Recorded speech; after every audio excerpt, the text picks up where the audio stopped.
کے نام سے شروع، جو بڑا مہربان اور نہایت رحم کرنے والا ہے۔ ناظرین محترم، عربوں کی ایک بہت بڑی اور مقدس دیوی کہ جسے عزا کہا جاتا ہے، وہ عزا کون تھی اور اللہ تبارک و تعالیٰ نے عزا کا ذکر کس طرح سے اور کس وجہ سے قرآن پاک میں کیا ہے، اور عرب کے لوگ اس عزا دیوی کی عبادت اور پوجا کیوں کیا کرتے تھے، اور کس طرح سے عزا دیوی لوگوں کو اپنے سحر کے اندر مبتلا کر کے ان کو اپنی عبادت پر ابھارا کرتی تھی، اور کس طرح سے حضور اکرم صلی اللہ تعالیٰ علیہ وسلم نے عزا نامی دیوی اور اس کے بت کو ختم کروایا تھا، اور عزا کو ختم کرنے والے صحابی کون تھے۔ ناظرین محترم، آج کی اس منفرد ویڈیو کے اندر ہم اسی حوالے سے معلومات قرآن و حدیث کی روشنی میں آپ کے ساتھ شیئر کریں گے، لہٰذا آپ سے ہماری گزارش ہے کہ آپ ہماری اس ویڈیو کو اینڈ تک ملاحظہ فرمائیے۔ پیار دوستو، عربوں کے متعلق یہ بات تو آپ سب ہی جانتے ہیں کہ قبل اسلام زمانہ جاہلیت میں عرب بتوں کو اپنا خدا سمجھتے تھے اور ان کو پوجتے تھے۔ اس وقت ان کے 3 بڑے بت تھے جن کو وہ دیوتاؤں کا سردار مانتے تھے، جن کے نام لات، منات اور عزا ہیں، جیسے کہ اللہ تبارک و تعالیٰ نے قرآن پاک کے اندر بھی ارشاد فرمایا، افرأیتم اللات والعزی ومناۃ الثالثۃ الاخری۔ ان تینوں میں سے آج ہم آپ کو عزا نامی دیوی کے متعلق بتائیں گے۔ چنانچہ آج کی ہماری اس ویڈیو کے اندر عزا نامی دیوی کے حوالے سے معلومات آپ کے ساتھ شیئر کی جائے گی۔ چنانچہ عزا سردار دیویوں میں سے ایک تھی۔ مکہ اور طائف کے درمیانی راستے میں وادی نخلہ ہے، اور اسی وادی یعنی کہ وادی نخلہ کے اندر عزا کا مندر تھا۔ وادی نخلہ وہی جگہ ہے جہاں پر حضور صلی اللہ تعالیٰ علیہ وسلم کی ملاقات جنوں کے ایک گروہ سے ہوئی تھی، اور انہوں نے آپ صلی اللہ تعالیٰ علیہ وسلم کی دعوت پر اسلام کو قبول کیا تھا۔ قریش اور دوسرے قبائل وادی نخلہ میں مذہبی رسومات پوری کرنے کے لیے آتے تھے، اور اسی عزا دیوی کے مندر میں تمام لوگ عزا دیوی کے لیے جانوروں کی قربانی بھی کرتے تھے، اور اس مندر کے اندر چڑھاوے بھی چڑھائے جاتے تھے۔ باقی تمام بتوں کی نسبت عزا کی بہت زیادہ عزت و تکریم کی جاتی تھی۔ روایات سے پتہ چلتا ہے کہ عزا دیوی ایک شیطان عورت تھی، اور اس کی رہائش وادی نخلہ میں پائے جانے والے 3 جھاؤ کے درختوں پر تھی۔ اس کے اندر کیونکہ شیطانی طاقتیں موجود تھیں، تو انہی کے بل پر وہ عزا دیوی بت کے اندر داخل ہو کر وہاں سے آوازیں نکالا کرتی تھی، جن کو عرب قبائل سن کر اس کے اندر کی قوتوں پر اعتبار رکھتے تھے۔ اور انہی وقتوں میں اللہ تبارک و تعالیٰ نے حضور اکرم صلی اللہ تعالیٰ علیہ وسلم کو مبعوث فرمایا، اور آقائے دو جہاں حضور اکرم صلی اللہ تعالیٰ علیہ وسلم نے لوگوں کو بتوں کی پوجا سے منع کرنا شروع کیا۔ قریش کو یہ بات اچھی نہ لگی، اور انہوں نے آپ صلی اللہ تعالیٰ علیہ وسلم کی ہر بات کی تردید کی۔ فتح مکہ کے وقت حضور اکرم صلی اللہ تعالیٰ علیہ وسلم نے خانہ کعبہ میں موجود تمام بتوں کو توڑ دیا تھا، لیکن عزا دیوی کے مندر میں موجود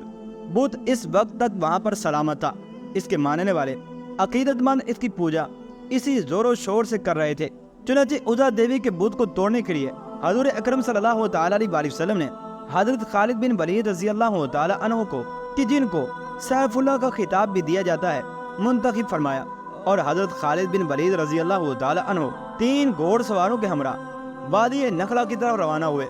اور حضرت خالد بن ولید رضی اللہ تعالیٰ عنہ اسلام کے سب سے بڑے سپہ سالار کی حیثیت سے بھی مشہور تھے۔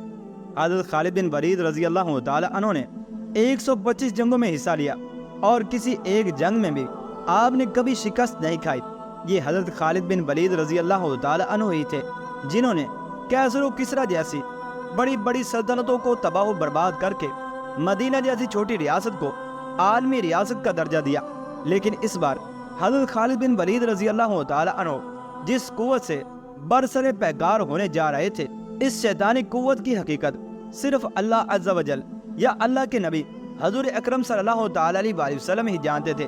فتح مکہ سے کچھ روز بعد 25 رمضان المبارک کو حضور اکرم صلی اللہ تعالیٰ علیہ وسلم نے حضرت خالد بن ولید رضی اللہ تعالیٰ عنہ سے فرمایا کہ وہ وادی نخلہ کی طرف جائیں اور اس کے اندر موجود 3 جھاؤ والے درخت کو کاٹ دیں۔ جب وہ 3 جھاؤ والے درخت کو پا لیں تو ان میں سے پہلے 3 جھاؤ والے درخت کو کاٹ دیں۔ اس سے مراد ایسا درخت ہے جو خود روح ہوتا ہے، اور اس کو انگلش کے اندر ٹیمرس بھی کہتے ہیں۔ یہ کسی بھی جگہ پر بنا آب یاری کے خود بخود اگنے لگتا ہے۔ حضرت خالد بن ولید رضی اللہ تعالی عنہ نے وادی نخلہ کی طرف رخت سفر باندھا اور وہاں 3 جھاؤ والے درختوں کو تلاش کر کے ان میں سے پہلے جھاؤ والے درخت کو کاٹ ڈالا۔ جب حضرت خالد بن ولید رضی اللہ تعالی عنہ اس عمل کو انجام دینے کے بعد واپس آ کر حضور اکرم صلی اللہ تعالی علیہ وسلم کی خدمت میں تشریف لائے تو آپ صلی اللہ تعالی علیہ وسلم نے ارشاد فرمایا کہ جب تو نے اس درخت کو کاٹا تو کیا تمہیں وہاں پر کچھ دکھائی دیا تھا یا کوئی ایسی بات ہوئی تھی جو تمہیں غیر معمولی محسوس ہوئی؟ اس کے جواب میں حضرت خالد بن ولید رضی اللہ تعالی عنہ نے عرض کیا کہ نہیں اے اللہ کے رسول صلی اللہ تعالی علیہ وسلم، مجھے وہاں کچھ بھی عجیب یا غیر معمولی محسوس نہیں ہوا۔ اس پر حضور اکرم صلی اللہ تعالی علیہ وسلم نے فرمایا کہ تم واپس جاؤ اور وادی نخلا کے 3 جھاؤ والے درختوں میں سے دوسرا درخت کاٹ ڈالو۔ چنانچہ حضرت خالد بن ولید رضی اللہ تعالی عنہ نے حضور اکرم صلی اللہ تعالی علیہ وسلم کے حکم کی تعمیل کرتے ہوئے وادی نخلا کے 3 جھاؤ والے دوسرے درخت کو بھی کاٹ دیا۔ واپس جب خدمت اقدس میں آئے تو حضور اکرم صلی اللہ تعالی علیہ وسلم نے پھر سے وہی سوال دہرایا کہ اے خالد، کیا دوسرے درخت کو کاٹنے پر تجھے کوئی آواز یا تم نے کچھ غیر معمولی دیکھا؟ اس بار بھی حضرت خالد بن ولید رضی اللہ تعالی عنہ نے نفی کے اندر جواب دیا تو حضور اکرم صلی اللہ تعالی علیہ وسلم نے ارشاد فرمایا کہ واپس جاؤ اور تیسرے یعنی کہ 3 جھاؤ والے درخت کو کاٹ دو۔ چنانچہ حضرت خالد بن ولید رضی اللہ تعالی عنہ جب اس درخت کو کاٹنے کے لیے وادی نخلا میں آئے تو دیکھا کہ ایک بدصورت شکل شیطان عورت وہاں پر کھڑی ہے جس نے خوفناک حالت میں اپنے بال پھیلا رکھے ہیں اور انتہائی غصے کی حالت میں اپنے دانت پیس رہی ہے، اور اس عورت کے پیچھے ہی عزا دیوی کے مندر کا محافظ بھی چلا آ رہا ہے۔ اس کا نام دبیہ بن سلمہ تھا۔ جب دبیہ نے حضرت خالد بن ولید رضی اللہ تعالی عنہ کو دیکھا تو اس بدصورت شکل شیطان عورت سے یوں مخاطب ہوا، اے عزا، خالد پر زور سے حملہ کر اور خبردار پیچھے ہٹنا، اپنی اوڑھنی اتار ڈال، کیونکہ آج اگر تم نے خالد پر حملہ کر کے اس کو قتل نہ کیا تو یہ تمہیں شدید ذلت سے دوچار کر دے گا۔ چنانچہ حضرت خالد بن ولید رضی اللہ تعالی عنہ نے جب یہ سنا تو عزا سے اس طرح سے مخاطب ہوئے کہ اے عزا، میں تجھے پاک اور مقدس نہیں مانتا، اور میں دیکھ رہا ہوں کہ اللہ تبارک و تعالی نے تجھے ذلیل و رسوا کر دیا ہے۔ یہ کہہ کر حضرت خالد بن ولید رضی اللہ تعالی عنہ نے عزا پر حملہ کر دیا اور اپنی تلوار سے اس کے سر پر وار کیا۔ حضرت خالد بن ولید رضی اللہ تعالی عنہ نے وار کے بعد جب دیکھا تو وہ شیطان عورت عزا جل کر راکھ بن چکی تھی۔ حضرت خالد بن ولید رضی اللہ تعالی عنہ نے اس کی رہائش والے 3 جھاؤ کے درختوں کو بھی کاٹ ڈالا اور دیوی کے مندر کے محافظ دبیہ ابن سلمہ کو بھی قتل کر دیا، اور اس برائی کو ہمیشہ ہمیشہ سے جڑ سے اکھاڑ پھینکا اور وہاں پر موجود عزا دیوی کے بت کو بھی توڑ ڈالا۔ اس کے بعد جب حضرت خالد بن ولید رضی اللہ تعالی عنہ آقائے دو جہاں حضور اکرم صلی اللہ تعالی علیہ وسلم کی خدمت اقدس کے اندر حاضر ہوئے اور یہ سارا واقعہ آپ صلی اللہ تعالی علیہ وسلم کے سامنے بیان کیا تو آپ صلی اللہ تعالی علیہ وسلم نے اس واقعے کو سننے کے بعد فرمایا، اے خالد، جبکہ ایک روایت کے مطابق حضرت خالد بن ولید رضی اللہ تعالی عنہ گئے اور آپ نے درختوں کو کاٹا۔ جب واپس تشریف لے آئے تو حضور اکرم صلی اللہ تعالی علیہ وسلم نے ارشاد فرمایا کہ وہاں پر کیا ہوا تھا؟ تو حضرت خالد بن ولید رضی اللہ تعالی عنہ نے فرمایا کہ میں نے ان درختوں کو کاٹ دیا کہ جن کی پوجا اہل عرب کیا کرتے تھے۔ تو حضور اکرم صلی اللہ تعالی علیہ وسلم نے ارشاد فرمایا وہ عزا نہیں ہے۔